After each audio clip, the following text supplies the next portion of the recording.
RCN. Le son de la différence. –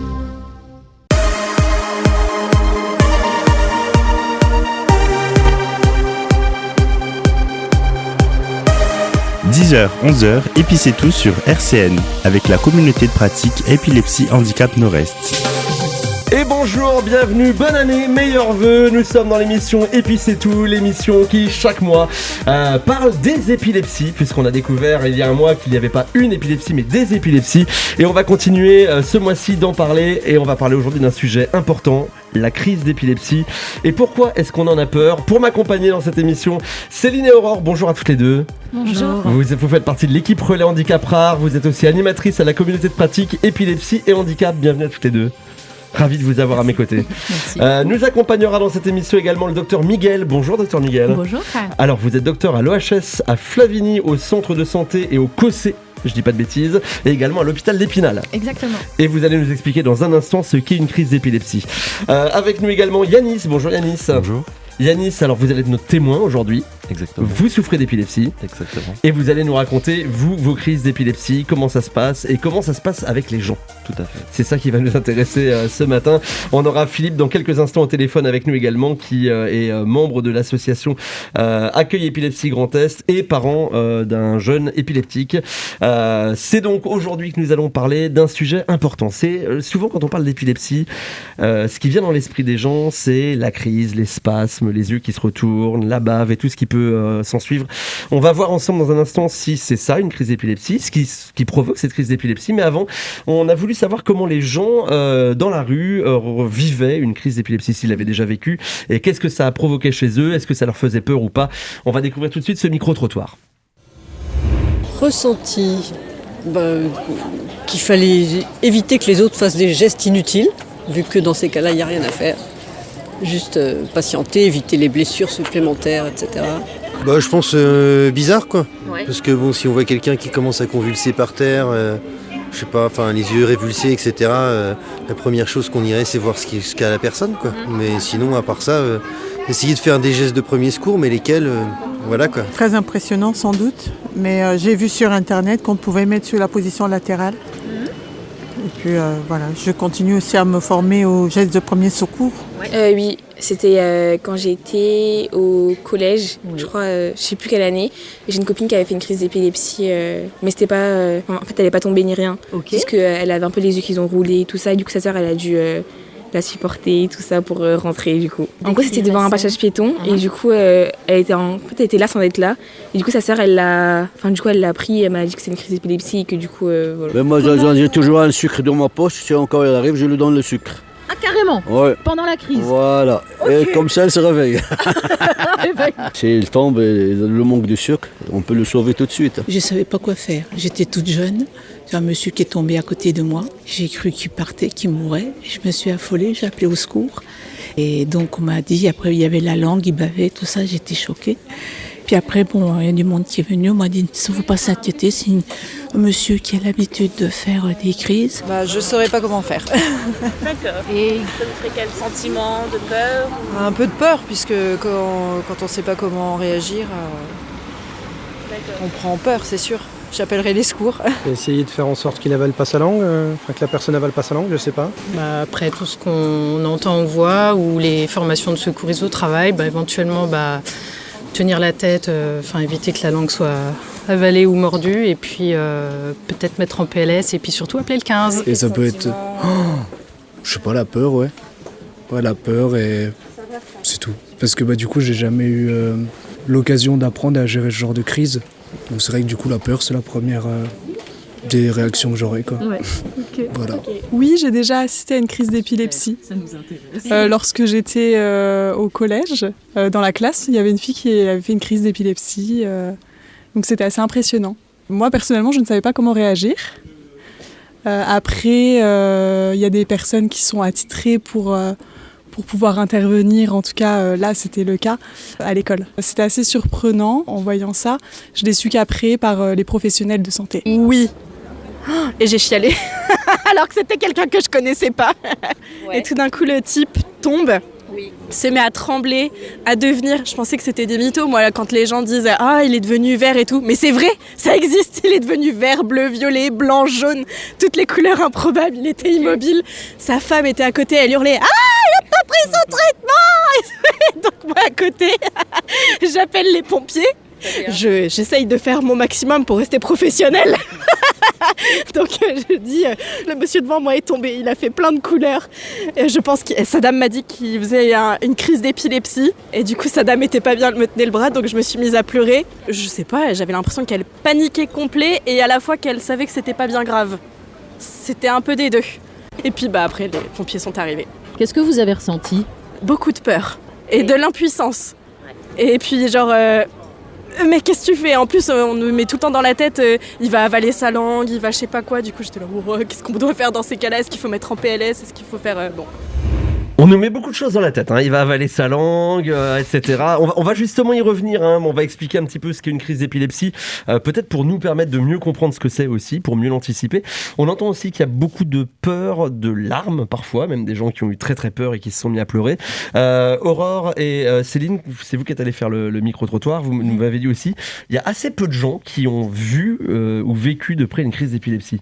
Oui, effectivement, on était assez surprise de se rendre compte que finalement, assez peu de personnes, même très peu de personnes, ont pu être témoins d'une crise dans la rue ou même au cours de réunions familiales, finalement dans leur vie quotidienne. Alors voilà, moi j'avoue, ça m'a un peu interrogée au vu du nombre dont on parlait lors de la émission précédente. On rappelle, hein, c'est la deuxième maladie neurologique la plus répandue en France et dans le monde. Tout à fait. Et ça représente, je sais plus, c'est pas loin d'1 million de personnes, c'est ça ? 650 patients à peu près. Ouais. Ça fait 1,5 fois la population de Lyon intramuros, par exemple. Donc c'est quand même conséquent, effectivement. Mais on va essayer de comprendre. On va essayer de comprendre pourquoi. Il y a peut-être aussi des raisons, même médicales, qui expliquent qu'on les voit pas toujours, les crises. Alors voilà, est-ce que les gens ne savent pas que c'est une crise ? Est-ce que les crises apparaissent assez peu lorsque la personne est active dans la rue, dans un contexte un petit peu collectif ? Je sais pas. En tout cas, moi, ça m'a posé pas mal de questions. On en reparlera évidemment dans un instant avec le docteur Miguel. Qui veut réagir sur ce qu'il vient d'entendre ? Docteur Miguel, peut-être ? Je crois qu'il y a plusieurs choses qui ressortent de ce micro-trottoir. La peur et le fait que c'est quelque chose qui est impressionnant à vivre pour les témoins. Et puis aussi le fait que on ne sait pas toujours comment réagir et qu'on peut se sentir impuissant. Les deux choses qui ressortent. Ouais, qui vous retenez votre attention sur ce micro-trottoir. Yanis ? Je trouve que c'est très intéressant et aussi inquiétant de se rendre compte qu'en fait la plupart des personnes n'ont aucune connaissance des gestes de premier secours, même tout simplement, ils n'ont aucune connaissance de ça, donc il faudrait peut-être remettre en question, peut-être à l'école, à apprendre ça. Ça devrait même être obligatoire d'ailleurs d'apprendre ça à l'école, parce que bon, quand on entend certaines personnes qui disent qu'ils ont paniqué et tout, c'est un peu inquiétant. Bon, voilà. Bon, on sait que ça arrive pour tous les secours, hein. Oui, bien sûr. Des fois, quelqu'un qui se coupe un peu le bout du doigt, il y en a qui paniquent. J'en fais partie. Mais on reviendra tout à l'heure quand même et on essaiera de décrypter ensemble ce qu'il faut faire ou pas faire en cas de survenue d'une crise d'épilepsie de quelqu'un dans la rue. Qu'est-ce qu'on doit faire ou pas faire ? Je vous poserai évidemment des questions aussi et vous me direz si oui ou non on doit le faire ou pas faire. Aurore, peut-être une dernière réaction sur le micro-trottoir ? Et effectivement, il y a très peu de gens qui ont déjà assisté à une crise et qui même savent comment réagir et c'est ça qui est surprenant, surtout. Et pour rebondir avec ce que disait Yanis, plusieurs nous ont dit mais on devrait effectivement être formé, voire c'est pas normal qu'on ne soit ni informé ni formé. Ouais. Voilà. Je voudrais qu'on accueille Philippe qui est avec nous aussi au téléphone. Bonjour Philippe. Oui, bonjour à toutes et à tous, je suis ravi d'être avec vous. On est ravi de vous accueillir également. Vous êtes papa d'un jeune homme, si je dis pas de bêtises, qui souffre d'épilepsie. Oui, c'est un monsieur maintenant qui a 40 ans. Ah oui, c'est un jeune homme. Qui souffre d'une épilepsie extrêmement sévère, en effet. Voilà, et vous aussi, j'imagine que le micro-trottoir vous a fait réagir ? Oui, bien sûr. Je trouve quand même, sur ce que j'ai entendu, qu'il y a beaucoup de gens, tout de même, qui savaient de quoi ils retournaient. Ce qui me frappe le plus, c'est que sur ce qu'on entend, c'est des gens qui disent « c'était une personne qui faisait une crise d'épilepsie ». Alors, c'est pas du tout une chose évidente. C'est-à-dire, on peut assister à quelque chose sans savoir exactement ce que c'est. Je me trouvais plutôt assez bien renseigné, finalement. Même une personne qui parlait de mettre en position latérale de sécurité. C'est pas une évidence non plus. Voilà, donc, c'est la première réaction que j'ai. Mais pour revenir à ce qui a été dit précédemment sur le fait qu'on n'a pas vu beaucoup de crises dans la rue, quelqu'un parmi disait cela. ou au milieu du travail, etc. Et ça, le docteur va le confirmer, bien entendu. Et énormément de crises d'épilepsie, on ne les voit pas. Oui, tout à fait. On va justement y revenir dans un petit instant. On va essayer de décrypter ce qu'est une crise d'épilepsie, plutôt ce que sont les crises d'épilepsie. Parce que, docteur, vous n'allez pas me contredire en disant qu'il y a plusieurs formes de crise d'épilepsie. Effectivement. Et on va le décrypter dans quelques instants. Peut-être le temps pour nous d'écouter un premier morceau qui a été choisi par la sœur de Yanis. Exactement. Andrea Lazio de Simone, un titre super, moi j'adore, et ça s'appelle Immensità. Et dans un instant, vous nous expliquerez, Yanis, pourquoi et comment vous avez choisi ce morceau, d'accord ? Vous restez sur RCN, on est ensemble jusqu'à 11h en direct dans l'émission Et puis c'est tout. 10h, 11h sur RCN, et puis c'est tout. On est ensemble en direct pour parler des épilepsies. Yanis, il y a quelques secondes, nous écoutions ce morceau d'Andrea Lazlo de Simone. Exactement. J'espère que je l'ai bien prononcé. Vous l'avez choisi ce morceau avec votre sœur ? Exactement. Comment ? Pourquoi ? Parce qu'on aime bien partager la musique ensemble, parce qu'elle vit l'épilepsie aussi avec moi. Je sais qu'elle en souffre aussi beaucoup. Et voilà, c'est un moment aussi de la faire participer à l'émission d'une manière originale, on va dire. Comment s'appelle votre sœur ? Mélina. On l'embrasse fort. Exactement. Salut Mélina. Voilà, le message est passé, ça nous fait très plaisir. Il y a quelques secondes dans le micro-trottoir, on entendait que les gens réagissaient en disant qu'ils avaient peur quand ils voyaient des crises d'épilepsie. Peut-être c'est ce qu'on se disait hors antenne et même à l'antenne avant cette pause musicale, par méconnaissance. Et là, je me tourne vers vous, docteur Miguel. J'ai envie de vous poser cette question très bateau, très sommaire pour commencer, mais c'est quoi une crise d'épilepsie ? Oui, je crois qu'il faut commencer effectivement par poser le contexte. L'épilepsie, donc on parle d'une maladie neurologique, une maladie du cerveau qui va se caractériser par la survenue d'une crise d'épilepsie. Une crise d'épilepsie, je crois que si on veut être très simple pour bien se représenter les choses, il faut s'imaginer que c'est à un moment donné un petit groupe de neurones ou bien tous les neurones au niveau du cerveau qui vont se mettre à envoyer une décharge électrique anormal et que ça va finalement envoyer un message complètement erroné au reste du corps et ça va engendrer des manifestations cliniques, des signes physiques qui vont dépendre de la zone touchée, etc., mais qui vont constituer la crise d'épilepsie. Et on voit bien, si on le définit comme ça, que forcément, on a plusieurs types de crises d'épilepsie, puisque ça va dépendre de la zone, exactement, de la zone touchée au niveau cérébral. Alors, en général, quand on parle de crise d'épilepsie, ce qui revient le plus souvent, c'est les spasmes, c'est les yeux qui se retournent, c'est les gens qui se mettent à baver. C'est ça, une crise d'épilepsie ? Oui, je crois que peut-être qu'on peut commencer par décrire la crise généralisée, donc quand c'est l'ensemble du cerveau qui se met à envoyer cette décharge anormale, parce que c'est finalement, je pense, la mieux connue, la plus médiatisée et peut-être aussi la plus impressionnante et celle pour laquelle c'est important de sensibiliser la population aux gestes qu'on peut faire si on est témoin d'une telle crise. Les passants le disent bien quand on les interroge que ça fait peur. Effectivement, ça fait peur. Et pourquoi ça fait peur ? Parce que déjà, les manifestations physiques qu'on va voir font peur.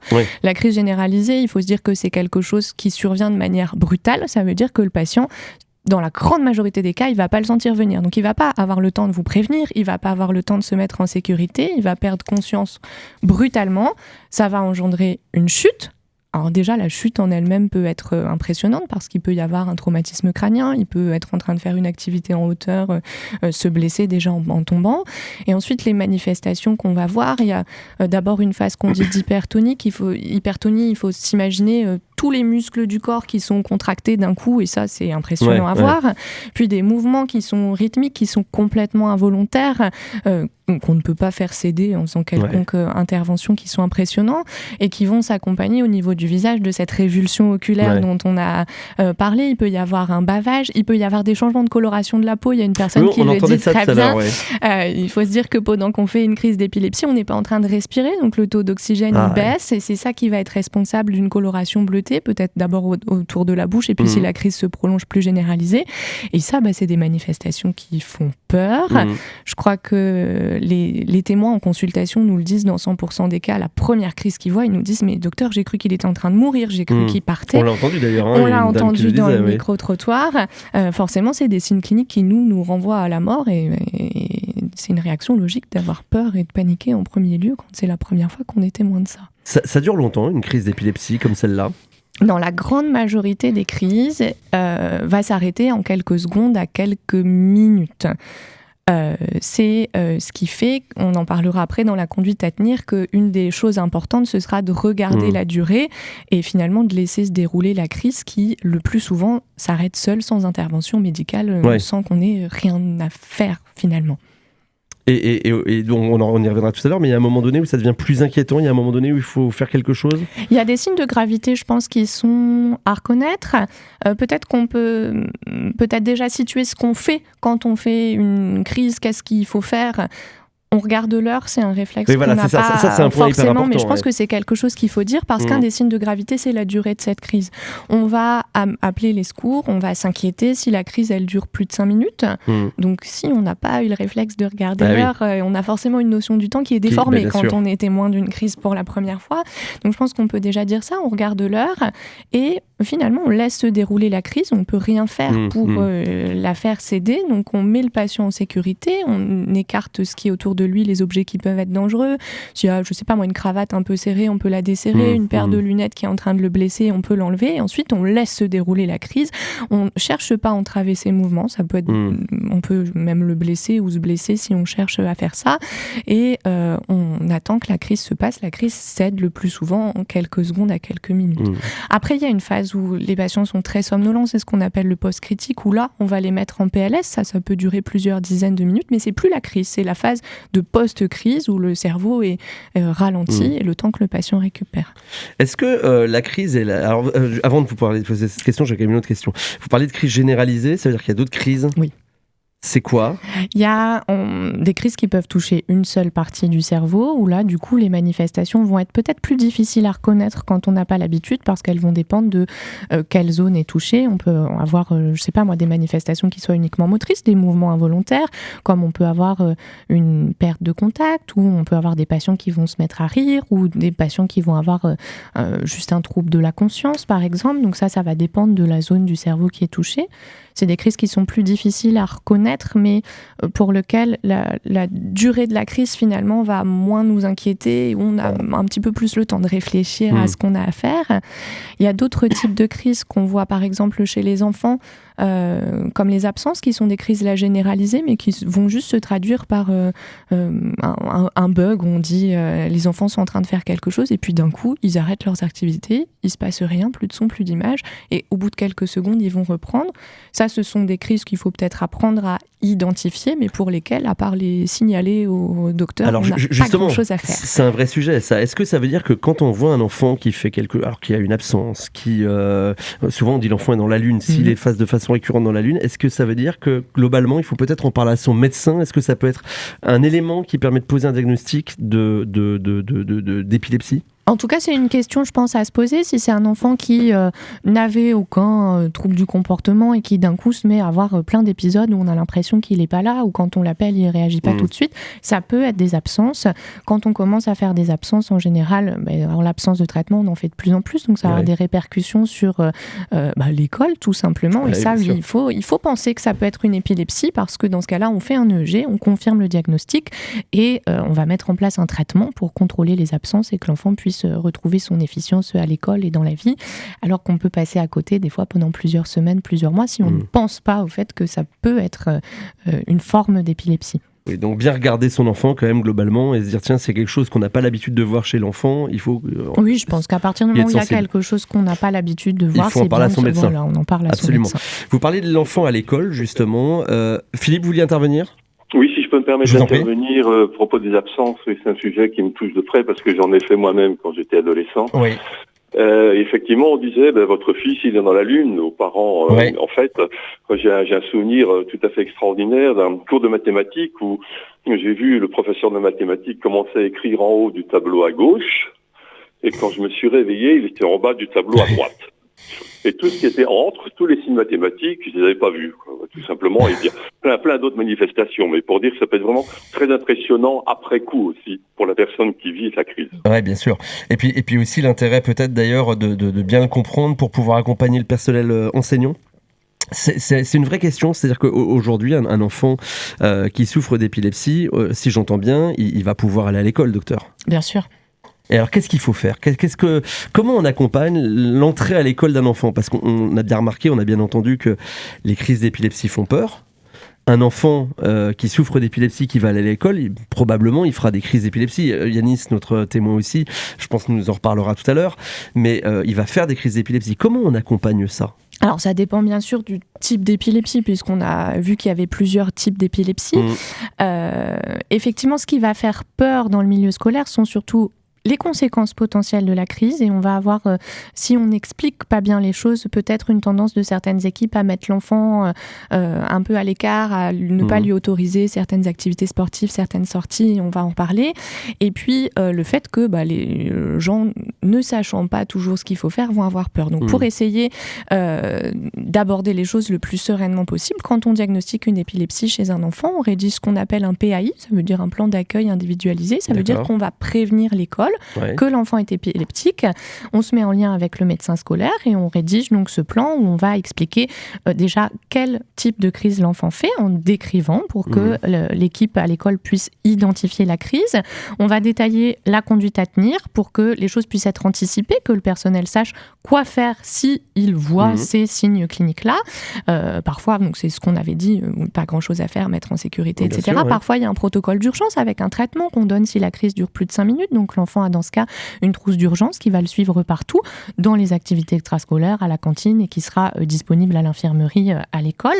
Et ensuite, on informe aussi, et ça c'est un point très important, sur les activités finalement qu'on peut proposer et celles qui sont à surveiller. Le but étant que l'enfant puisse avoir la scolarité et participer aux activités de la façon la plus normale possible, sans prendre de risques évidemment, parce qu'il y a certaines activités qui vont être contre-indiquées, mais sans se retrouver à l'écart parce qu'on a peur qu'il chute, etc. Il y a finalement très peu d'activités qu'on contre-indique. Je crois qu'il y a beaucoup d'enfants épileptiques, peut-être surtout il y a quelques années, à qui on interdisait la piscine par exemple. Nous on va écrire que la natation est indiquée, qu'on doit prévenir l'équipe de secours parce que c'est quand même plus sympathique, mais que sous surveillance, l'enfant aura le droit d'aller à la piscine à condition qu'il soit accompagné et surveillé. On détaille vraiment ces activités-là, le but étant que l'équipe puisse savoir ce à quoi on doit faire attention ou pas, et on laisse toujours aussi un contact du médecin référent pour que si à un moment donné on se pose une question parce qu'on va faire telle ou telle activité ou telle sortie et on ne sait pas trop si l'enfant a le droit d'y participer, on demande au médecin et au moins on a une réponse claire et on sait que oui, là on a le droit, oui, il faut peut-être prendre certaines précautions et on adapte les choses comme ça. Bon, alors la crise survient, l'enseignant fait ce qu'il a à faire parce qu'il est accompagné, mais qu'est-ce qu'on fait des autres élèves autour de la classe ? Comment on fait pour que l'intégration soit bien faite ? Alors, c'est une question difficile parce que ça va aussi dépendre du niveau scolaire où ça va arriver. On l'a dit, les manifestations, elles sont impressionnantes. Ça peut créer un mouvement de panique. Donc, on essaye dans la mesure du possible de ne pas garder 30 élèves de 10 ans à côté de nous parce que ça peut ne pas nous aider dans la prise en charge. On peut avoir besoin d'en impliquer quelques-uns parce qu'on peut avoir besoin d'aide pour dégager l'espace, mettre le patient au sol, enlever les chaises, les tables, etc. Je crois que le plus important et ce qui peut se mettre en place si on a anticipé les choses, si on a rédiger le PAI, c'est que la personne qui va prendre en charge l'enfant puisse expliquer aux élèves que c'est pas grave, on sait ce que c'est une crise d'épilepsie, on va le prendre en charge, on sécurise, on fait sortir les autres élèves si on a la possibilité de faire sortir. On peut, si c'est des plus grands, en faire participer un ou deux pour, toi tu regardes l'heure, on enlève la chaise, tu regardes bien ce qui se passe, comme ça on pourra expliquer aux parents ou au secours si on a besoin des secours. On va chercher la trousse d'urgence si elle est à l'infirmerie, ça dépend d'où la crise se passe. Je pense qu'il faut trouver un juste milieu en fonction de l'âge des élèves sur le fait de les faire participer un peu mais pas trop parce que ça peut être impressionnant et surtout les rassurer en disant on sait ce qui se passe, on sait ce qu'il faut faire et on va le faire. Ok, Yanis, dans un instant, vous allez nous expliquer, vous avez déjà eu des crises en classe. Exactement. Et ça s'est globalement, sans aller dans le détail, mais ça s'est passé comment ? Globalement, ça s'est bien passé, même si souvent on voit que les profs ou même les élèves sont inquiets forcément. Au début, ils ne savaient pas forcément comment réagir, mais maintenant avec le temps... Ça devient automatique, c'est-à-dire que mon meilleur ami m'aide, les profs savent comment réagir et du coup après on évacue la classe, on me met une couverture, on attend que ça se calme. Si je suis blessé, on appelle les pompiers et après ça se règle assez rapidement. Il y a un espèce de protocole qui s'est installé. Exactement, comme on l'a expliqué avant, un PAI. Exactement, du coup le PAI est vraiment utile, vraiment c'est important c'est vraiment important d'en réaliser un au début de chaque année parce que ça peut évoluer, l'épilepsie peut évoluer également, voilà. Et c'est aussi très pratique le PAI parce que ça peut donner des aides à l'élève. Par exemple, moi je bénéficie d'un tiers-temps, c'est-à-dire que pour des épreuves écrites, je peux bénéficier de plus de temps parce que les médicaments, ça peut ralentir et tout ça. Et aussi, si je fais une crise d'épilepsie durant l'épreuve, après, je peux toujours essayer de rattraper ma crise en quelque sorte. Voilà. Ouais, donc c'est une vraie importance en fait d'avoir un protocole mis en place. Exactement. Très bien. Est-ce que, on disait une crise qui va survenir, est-ce qu'on peut la voir arriver ? Vous disiez que c'est compliqué, mais est-ce qu'il y a quand même des signes qui permettent, je pense aux enseignants, je pense aux camarades, je pense aux gens qui connaissent, est-ce qu'il y a des moments où ils peuvent dire, tiens, attention là, ça risque d'arriver, peut-être qu'il faut que je mette en sécurité autour. Alors ça va beaucoup dépendre du type de crise. On l'a dit, les crises généralisées, c'est quelque chose qui va survenir de manière brutale sans qu'on le sente venir. On peut par contre connaître certains facteurs favorisants. On sait qu'il y a des enfants qui vont faire des crises quand il y a de la fièvre, donc on va être plus vigilant quand il y a de la fièvre, on va prévenir l'école que les crises surviennent quand il y a de la fièvre. Et puis il y a tous les autres types de crises, les personnes qui peuvent faire, je prends l'exemple des myoclonies, des secousses comme ça. On sait que si on est dans une période où il y a beaucoup de secousses, peut-être qu'on a plus de risques de faire une crise généralisée, une grosse crise, et dans ce cas-là, on est plus vigilant. Et si on est dans le cas d'un patient qui fait des crises focales, c'est-à-dire qui implique d'abord une certaine région de son cerveau, si on connaît bien le type de crise qu'on l'a décrit, on va voir apparaître les premiers signes qui dépendent de la zone et on va pouvoir se dire, là, il y a une crise qui débute et être attentif. Et on peut éviter une crise ?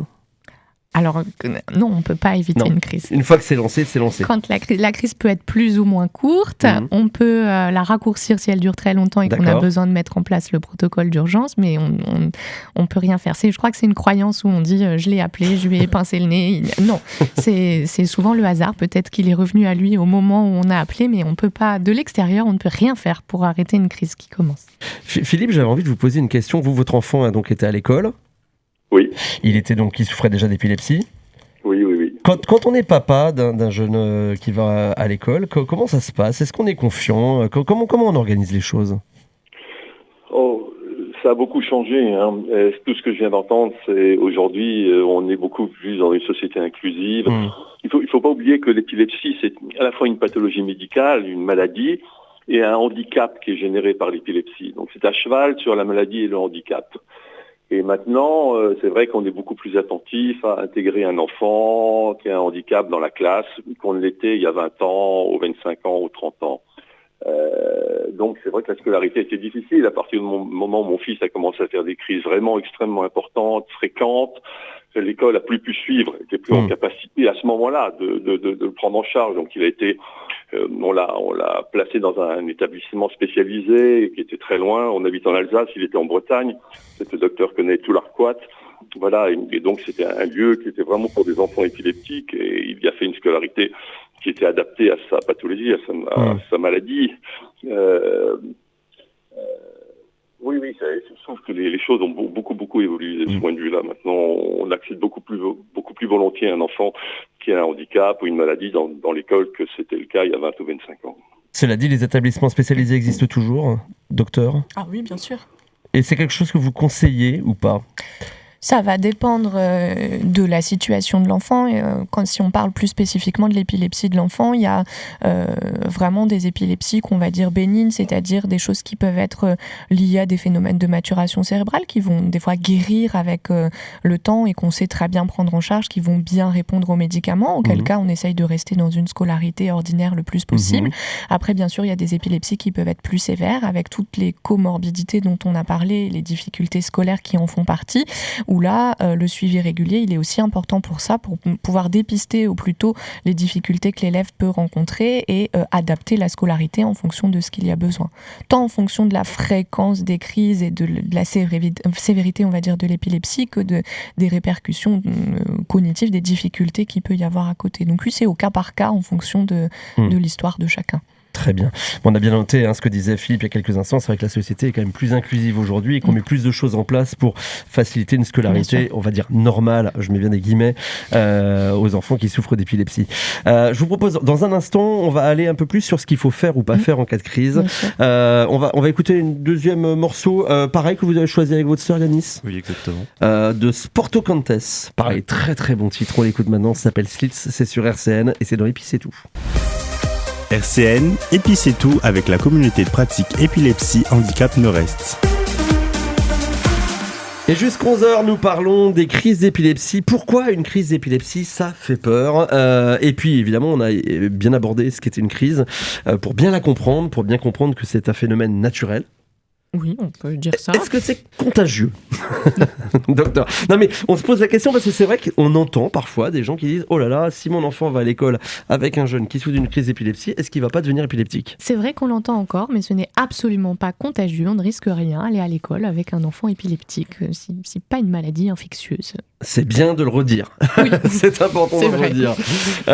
Je vais vous faire quelques propositions. Vous pouvez tous répondre. Et vous me dites si oui ou non on doit faire ces choses-là quand survient une crise d'épilepsie. D'accord ? Est-ce qu'on doit donner du sucre ? J'ai envie de dire surtout pas. Surtout, on ne met rien dans la bouche d'une personne inconsciente parce qu'il risque de s'étouffer. Donc non. Alors, il y avait aussi la cuillère. Est-ce qu'on doit mettre une cuillère dans la bouche d'une personne ? Non, ni la cuillère, ni la pince à cornichon, ni ses doigts. Ça, c'est important parce que cette peur d'avaler sa langue, on la retrouve encore beaucoup. La langue, elle est accrochée dans le fond de la bouche. On ne peut pas l'avaler, donc on risque rien. On s'amuse surtout pas à mettre ses doigts dans la bouche d'une personne qui est en train de faire une crise. Les muscles de la mâchoire, c'est super puissant. Ça peut vous couper le doigt. Et tous les autres objets, on peut soit créer une fausse route, soit lui casser une dent et le faire avaler sa dent. Donc non, il y a un risque d'étouffement alors que... si on laisse la crise se dérouler, la langue va rester accrochée. Alors, le sucre, gardez-en, mais pour les personnes diabétiques. Exactement.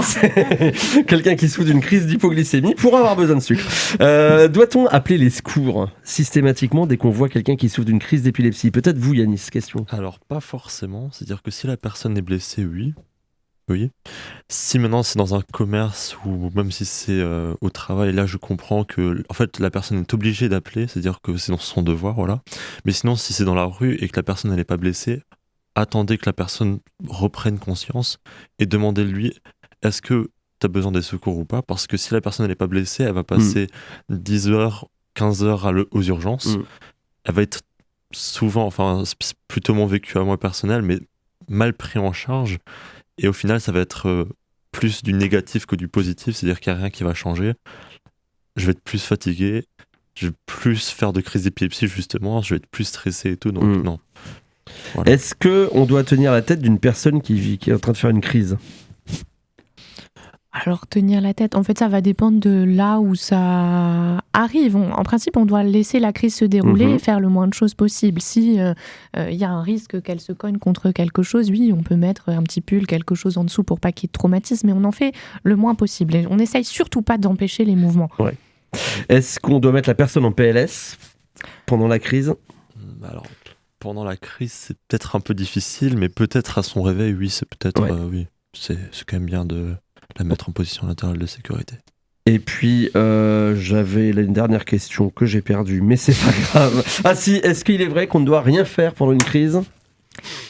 Dans la plupart des cas, oui, parce qu'elle va s'arrêter rapidement et je crois qu'on a l'attitude adaptée si on sait reconnaître les signes de gravité. La crise qui dure plus de 5 minutes. Alors, on va y venir justement. Est-ce que vous voulez bien qu'on reprenne ensemble ce qui doit être fait et ce qui ne doit surtout pas être fait pendant une crise d'épilepsie? Là, j'ai repris quelques éléments, vous l'avez compris, qu'on a entendu dans le micro-trottoir et je voulais vérifier avec vous, mais peut-être que maintenant on peut rebalayer ensemble ce qui doit absolument être fait et ce qui doit absolument ne pas être fait en cas de survenue d'une crise d'épilepsie quand on en est témoin. Alors, je crois que la première chose, c'est de reconnaître qu'on est face à une crise d'épilepsie et de penser à regarder l'heure parce que la durée de la crise, ça va être quelque chose qui doit nous indiquer si on doit s'inquiéter ou pas. Ensuite, on sécurise l'espace autour de la personne. On s'assure qu'il n'y ait pas d'objet dangereux. Voilà, on le met au sol s'il était installé sur une chaise ou quelque chose comme ça. On l'a dit, on dessert s'il y a un col. On enlève une paire de lunettes qui blesserait. Et on laisse la crise se dérouler. On n'entrave pas les mouvements. On fait rien. On regarde le temps passer finalement. Et on attend que ça se passe. Les choses à ne pas faire, du coup, c'est mettre quelque chose dans la bouche. On ne va pas avaler sa langue, on met rien dans la bouche et reconnaître les signes de gravité. On va appeler les secours, évidemment, si la crise dure plus de 5 minutes. Si la personne fait des crises de façon répétée, surtout si elle ne reprend pas conscience entre les différentes crises. Et après, je crois qu'il faut bien distinguer deux situations, et Yanis l'a bien dit. Le patient épileptique connu qui fait une crise habituelle pour lequel on va pouvoir se permettre d'attendre qu'il reprenne connaissance et puis après il saura bien reprendre contact avec son neurologue, son neuropédiatre pour voir s'il y avait un facteur particulier, s'il faut rediscuter de la prise en charge ou si c'est complètement habituel. Et la personne qu'on ne connaît pas ou la personne pour qui c'est la première fois, où en fait après il va y avoir quand même une enquête médicale sur le pourquoi du comment, et ça forcément ça nécessite une prise en charge. Très bien. Est-ce que vous avez des choses à ajouter, Yanis ou Philippe, peut-être sur la gestion des crises? Alors moi non, personnellement non. On est d'accord. Philippe, de votre côté? Oui, non, tout ce qui a été dit, absolument, oui, j'approuve, bien sûr. Alors, mais encore juste une chose, Philippe. J'en reviens toujours à l'idée que tout le monde ne sait pas que c'est une crise d'épilepsie. Je veux dire, ce que le docteur a dit, c'est tout à fait juste. Quand c'est une personne habituelle, quand on est près d'une personne, on sait ce qu'elle a, ou ce qu'a dit Yanis aussi, pareil. Mais parfois, vous pouvez être témoin de quelque chose, vous ignorez ce que c'est. Vous voyez une personne qui commence à s'agiter sur le sol, etc. Voilà, et on connaît pas l'histoire de la personne. Parfois, on ne peut pas savoir grand-chose sur les épilepsies. C'est vrai que c'est important de surtout d'écarter tous les objets qui pourraient blesser. Le plus important, c'est ça. C'est pas tellement c'est la personne, faire le moins possible, effectivement mettre un pull sous la tête, mais surtout écarter tous les objets autour qui pourraient blesser la personne ou sur lesquels la personne pourrait se blesser. Ça, c'est très très important. Et puis peut-être, est-ce que les personnes qui souffrent d'épilepsie n'ont pas une petite carte comme on peut avoir quand on est diabétique, par exemple, pour indiquer la conduite à tenir? Exactement. Alors exactement, en fait, il y en a beaucoup qui ont des cartes qui justement précisent quelle forme d'épilepsie c'est, les médicaments qu'on prend, et aussi même parfois ce qu'il faut faire, voilà, et qu'il faut appeler aussi un numéro d'urgence ou un numéro d'un proche, exactement. Yanis, Philippe, je vais vous poser une question, je vais être un peu brutal dans la façon de la poser, mais est-ce qu'on doit avoir peur de vous, Yanis, quand vous faites une crise, ou de votre enfant, Philippe, quand il fait une crise? Alors Yanis, allez-y, puis après Philippe répondra aussi. Je comprends les personnes qui ont peur d'une crise d'épilepsie, je pense que c'est tout à fait normal, c'est une réaction normale. C'est un peu l'inconnu, on va dire. Du coup, j'en veux pas. Maintenant, est-ce que faut en avoir peur sur le long terme? C'est-à-dire que si maintenant on a conscience de ce que c'est une crise d'épilepsie, je pense pas. C'est-à-dire que faut mieux apprendre, se renseigner, découvrir ce que c'est l'épilepsie, savoir comment la gérer, comme toute autre maladie d'ailleurs, voilà. Et voilà. Philippe? Oui. Encore une fois, là, on est en train de parler de crises extrêmement spectaculaires, dont on parle là. Et comme a dit le docteur, il y a plein de crises qui ne sont pas spectaculaires. Mais celles qui sont très spectaculaires, et avec parfois des hurlements aussi qui sont poussés par la personne, ça peut être absolument terrifiant. Terrifiant même pour une personne avertie, même du personnel médical. Moi, j'ai vu même des infirmières être extrêmement impressionnées par certaines crises. Et c'est tout à fait normal. Je veux dire, c'est parfaitement humain. Vous assistez à un phénomène qui semble irrationnel, alors qu'en fait, effectivement, c'est un trouble du cerveau. Irrationnel et sur lequel on n'a aucune prise en plus, finalement, c'est ça. À part attendre, comme on disait, mettre en sécurité, noter l'heure, finalement, on est un peu démunis quelque part, docteur. On est spectateur pendant une bonne partie de la crise, oui. Alors comment est-ce qu'on pourrait faire aussi, peut-être pour que les gens aient moins peur de ces crises d'épilepsie, parce que c'est le thème de l'émission d'aujourd'hui. Pourquoi est-ce qu'on en a peur? Mais qu'est-ce qu'il faudrait faire pour qu'on ait plus peur de ces crises d'épilepsie, pour qu'on apprenne à mieux gérer? Là, on est en train d'en parler à la radio. Est-ce qu'il y a d'autres choses à mettre en place, peut-être? Oui, je crois que c'est l'information. Plus on est informé, plus on va pouvoir se projeter, anticiper sur ce qu'on ferait si ça arrivait, et moins on va avoir peur. Yanis, donc oui, Philippe. Je peux me permettre juste sur la peur. Pourquoi la crise fait peur? Parce que aussi, il y a quelque chose qui remonte à la nuit des temps.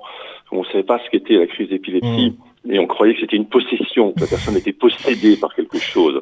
Et ça reste dans l'inconscient collectif, quelque chose de très très fort, chose contre quoi il faut absolument lutter. C'est pas une possession, faire une crise d'épilepsie, mais c'est perçu comme cela encore, même encore aujourd'hui. Et c'est ces peurs-là qu'on a en nous, ces peurs de l'inconnu, et comme l'a dit quelqu'un au début, comme peur de la mort, parce qu'on croit que la personne elle peut mourir sous vos yeux. Voilà, et ça c'est rigoureusement terrifiant. Mais la peur, en fait, la peur, elle est bidirectionnelle. C'est la peur de la personne qui voit une autre personne faire une crise extrêmement spectaculaire, extrêmement inquiétante, quelque chose qui vous met très très mal à l'aise. Et puis la peur de la personne épileptique elle-même, ça Yannis pourra probablement le confirmer. C'est-à-dire que la peur parce qu'on ne sait pas quand une crise va se survenir, quand une crise va se produire. Et la peur, c'est vraiment quelque chose qui est au cœur de cette maladie qui est absolument terrible. Épilepsos, ça veut dire en grec, c'est prendre par surprise. On est pris par surprise. C'est-à-dire qu'on peut absolument pas le prévoir. On ne sait pas, ça peut arriver dans une seconde, dans une heure, dans 3 jours, dans un mois, dans 3 mois. On ne sait pas. On ne sait strictement rien. Yanis, Philippe vient de vous poser une question. La peur, vous l'avez justement ? La peur de la survenue d'une prochaine crise, c'est quelque chose avec laquelle vous vivez ? Oui. En fait, c'est surtout la peur de où je fais la crise d'épilepsie. C'est-à-dire faire une crise d'épilepsie la nuit, c'est terrifiant. On est perdu. Moi, je suis dans mon appartement, je suis seul, je suis perdu. Faire une crise d'épilepsie dans la rue, c'est pareil. C'est une peur, c'est-à-dire qu'on ne sait pas comment les personnes autour vont réagir. C'est pour ça que c'est important d'en parler. Par contre, maintenant, faire une crise d'épilepsie en cours, là, j'aurais tendance à dire que j'ai moins peur parce que, comme dit, les personnes autour de moi sont informées, savent comment réagir, savent me mettre en PLS, connaissent les gestes de premier secours, pas comme tout le monde, visiblement. Et voilà. Alors, il existe quelque chose dont on n'a pas encore parlé, le docteur va nous en certainement nous en dire davantage, ce qu'on appelle un état de mal. Un état de mal épileptique, c'est soit une crise qui se prolonge au-delà de 15-20 minutes, c'est extrêmement long. Et là, je peux vous dire, quand une crise dure 20 minutes, ça arrive avec mon fils, que là, le temps passe, c'est comme si c'était des siècles. Et vous ne savez pas comment vous allez l'arrêter. C'est-à-dire que là, on est à un point où, malgré des médicaments qu'on appelle des benzodiazépines, malgré ces médicaments qui, normalement, stoppent une crise, parfois, ça la stoppe pas.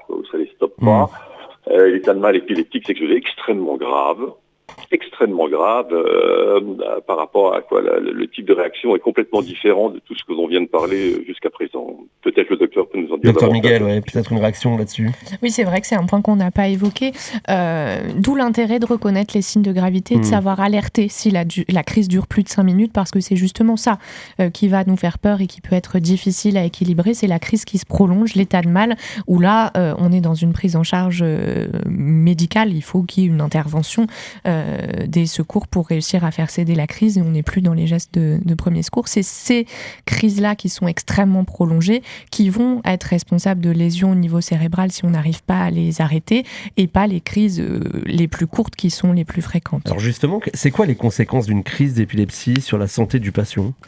Alors, je crois que la première conséquence, ça va être les conséquences de la chute, s'il y en a une, enfin les conséquences traumatiques. Évidemment, on sait qu'il y a des répercussions à long terme. Si on fait plein de crises, on peut avoir des répercussions cognitives, mais c'est des choses qui sont sur le long terme.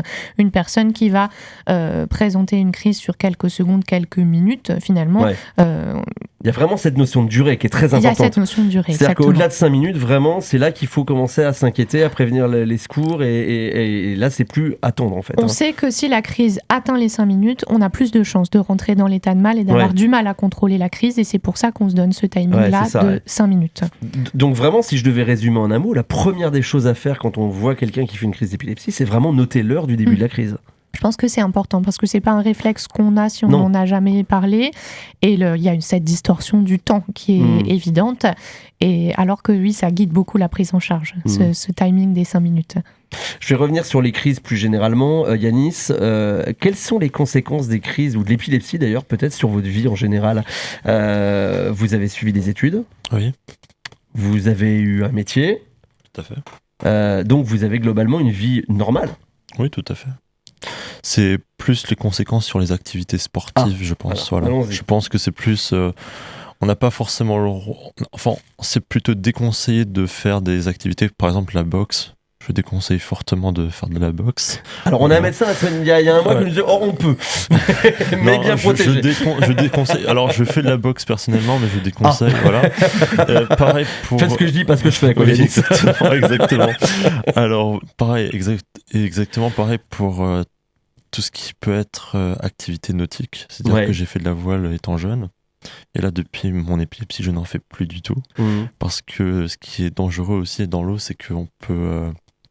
la personne peut pencher, même si elle a un gilet de sauvetage, elle peut pencher vers l'avant et du coup après se noyer. C'est-à-dire que le temps de revenir et de récupérer la personne, il peut déjà être trop tard. Donc quand même demander à son médecin avant de vouloir pratiquer un sport, c'est important. Voilà. Mais sinon, non, je pense que... Sur la conduite, vous conduisez par exemple ? Non, voilà, exactement pareil. Je peux pas conduire. C'est-à-dire j'avais commencé à passer mon code, on m'a dit d'arrêter tout de suite parce que il est interdit de conduire. Forcément, quelqu'un qui fait une crise d'épilepsie sur l'autoroute, je pense pas que c'est très sécurisé. Et oui, voilà. Ouais. sur la vie, les activités de loisirs, culturelles, tout ça, tout va bien, vous avez une Tout vie... va bien. Oui, tout va bien. Je pense peut-être quelqu'un qui est photosensible, c'est-à-dire quelqu'un qui réagit à la lumière, c'est-à-dire quelqu'un qui fait une crise d'épilepsie à cause de la lumière. Là, peut-être que c'est déconseillé d'aller en boîte de nuit, tout ça, peut-être que c'est déconseillé. Moi, heureusement, c'est pas mon cas, mais je me prive quand même peut-être de sortir trop tard, c'est-à-dire que je vais pas rentrer à 4h du matin, parce que la fatigue, le stress aussi, ça provoque des crises d'épilepsie, et vaut mieux éviter d'en faire. Il y a des choses qui provoquent ou qui sont des facteurs aggravants, docteur Miguel, de la crise d'épilepsie? Il y a des facteurs déclenchants lorsqu'on est épileptique. Alors, il y en a certains qui sont assez généraux. Yanis l'a bien dit, la fatigue, la privation de sommeil, la consommation d'alcool, de certaines drogues, de certains médicaments. Il y a des facteurs qui vont dépendre du type d'épilepsie. Il a parlé de la stimulation lumineuse. Il y a des personnes qui vont faire plus de crises quand ils sont plus stressés, plus angoissés, des choses comme ça. Ce sont effectivement, chez une personne épileptique, des facteurs déclenchants potentiels. La fièvre, les infections, surtout chez l'enfant, on en a parlé, que le patient va apprendre à connaître et à gérer en fonction de son type d'épilepsie dans le quotidien, quoi. Philippe, vous qui êtes papa donc d'un enfant qui est plus enfant maintenant, on l'a bien compris, d'un homme qui souffre d'épilepsie, la vie sociale, ça s'est passé comment? Vous le disiez tout à l'heure, vous l'avez dit à plusieurs reprises, les choses ont évolué. Vous avez vu cette évolution. Vous, comment s'est passée votre vie de papa, aidant, accompagnant? La vie sociale, c'est extrêmement compliqué.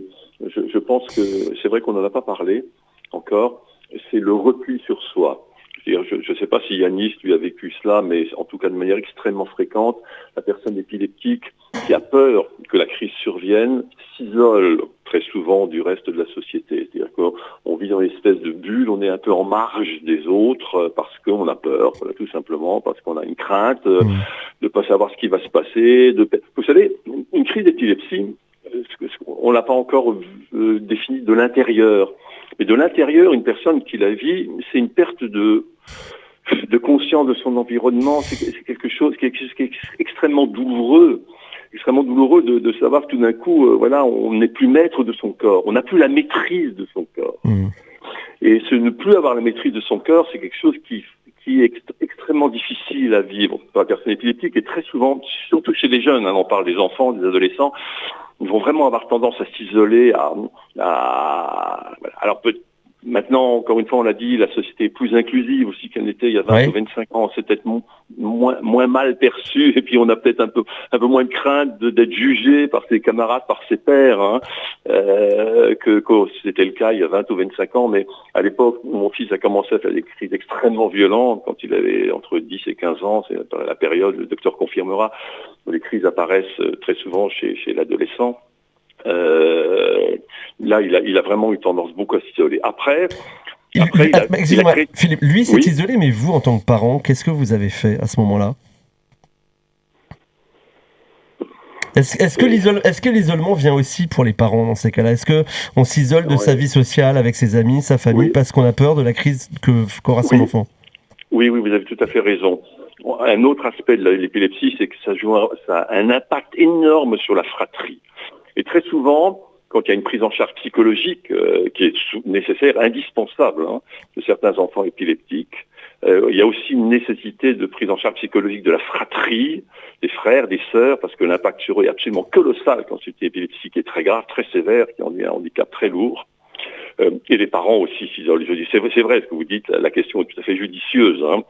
Tout le monde se met un peu en marge, parce que l'enfant, c'est aussi ce que ressentent beaucoup de parents avec un enfant malade, pas seulement une épilepsie, ça peut être n'importe quelle forme de maladie chronique chez l'enfant est grave. Les parents effectivement sont un peu auto-centrés sur la personne, sur l'enfant malade, parfois au détriment aussi d'ailleurs des frères et sœurs de l'enfant malade, parce qu'on lui attache plus d'attention, pas d'importance, mais plus d'attention, et c'est souvent au détriment aussi. L'impact sur les frères et sœurs est absolument colossal. En tout cas, On aura peut-être l'occasion d'en reparler dans cette émission. Merci Philippe d'être intervenu. Merci Yanis également. On va devoir mettre un terme à cette émission. Docteur Miguel, si je devais dire un dernier mot pour finir cette émission, n'ayons pas peur, regardons l'heure et protégeons les gens, tout simplement. Faisons attention à ce qui est dans leur environnement. Je crois que c'est une bonne conclusion. Merci à vous, Dr Miguel. Quelques ressources peut-être, Aurore ou Céline, pour aiguiller nos auditeurs qui se posent encore quelques questions rapidement. Oui, alors on va avoir des fiches pratiques, différentes brochures sur différents sites, notamment le site de l'AEGE, de l'association Accueil Grand Test Épilepsie, ou de la Ligue française contre l'épilepsie également, qui vont présenter un petit peu c'est quoi une crise, comment on vous les conseille. Réagir. Très très bon document à voir. Il y a aussi quelques vidéos très sympas. Vidéos, tout à fait. On vous les mettra dans le lien de cette émission sur notre chaîne YouTube. Allez les voir, vous verrez, vous apprendrez des tas de choses. Merci à toutes et tous pour cette émission. Merci Yanis encore une fois. Merci Philippe. Merci Dr Miguel. Je rappelle que vous êtes docteur à l'EHS à Flavigny, au centre de santé et au COSÉ et à l'hôpital d'Épinal. Voilà, je vous souhaite à tous une très bonne journée. On se retrouve dans un mois pour une prochaine émission sur les épilepsies. Bonne journée à tous. RCN, www.rcn-radio.org